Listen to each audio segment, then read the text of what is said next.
In today's market, buying headphones can either be about making a fashion statement or fitting a line of work.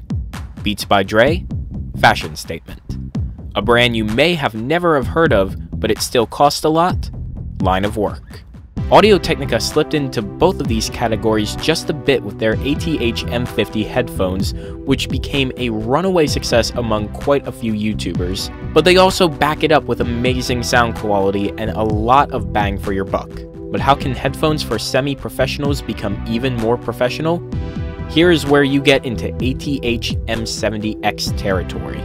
Coming in at $260, these are definitely more expensive than the M50 variety, but are they really worth that extra $100? The Audio-Technica ATH-M70x headphones retain that signature look from the M50s, but have quite a few adjustments, with the most notable being the smaller headband. I really love this because it makes these headphones give the impression of keeping a smaller design while providing great audio.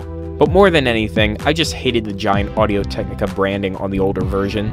To me, that's where Audio-Technica made their headphones seem like a fashion statement. Not that I hate the Audio-Technica brand, but I would want my headphones to be a little bit more subtle when advertising the maker. Not having this huge band and some of the additional padding is what helps makes these headphones quite a bit lighter and more comfortable to wear for long periods of time. I think one downside I would put out there about the hardware of these headphones would be the fact that the material these are made of really hasn't improved from the older models. It's still a plastic design that feels great, but for this kind of price, I would have expected some metal thrown in, or at least some plastic that feels a hell of a lot stronger than normal headphone plastic. Now, of course, that detachable cable that came along with the ATH-M50X is present in these headphones, and when I was trying out the ATH-M50 headphones for a review, this was the only thing I wished was present in those. It eliminates the worry about getting a frayed cable and having useless headphones, or wanting to switch out the coiled design for the straight cable design.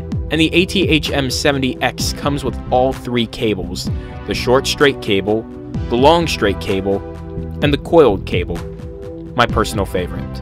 The headphones come with a very nice case, which I feel is much nicer than the pouch that you would put the M50s into, even though the folding mechanism is gone, which creates quite a larger footprint for these headphones. I feel having the headphones stored in a flat case like this makes them much better for traveling.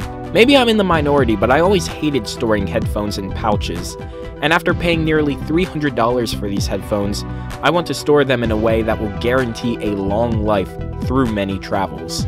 Now, how do these sound in practice? Well, after a week of listening to music, movies, and doing some editing with these headphones, I have come to learn something. There is good, and there is bad. The good, they sound great. You hear every detail in the audio that you listen to. For people wanting to mix audio, this will allow you to get incredible precision and be able to pick out any kind of pops or things that sound out of place. But that is also part of the bad side for people who want to be casual listeners with these $300 headphones. These are not for people who want to go on a plane for 5 hours and listen to your favorite Green Day album. You hear every detail in the audio. This may work for editing video, but when you're listening to one of your favorite songs that used to be filled with bass and all you hear are cymbals, this may not be what you're looking for. Now, don't get me wrong, these are great headphones, but you need to know what you are in the market for. In terms of hardware, I would give them an 8 out of 10. It's an improvement on form factor, but it could definitely invest a little more in higher quality materials for the price. Sound would be difficult, but I would say from my point of view, 9 out of 10 would fit the score when I would be editing video. They are unlike anything I have tried before, but the M50s definitely smoked this pair for casual listening, and that would be what I would recommend for future buyers of headphones. Maybe if I get into DJing one day, or if I have a little bit more money to throw around for video editing, I will have some headphones I can go to in order to fit my needs.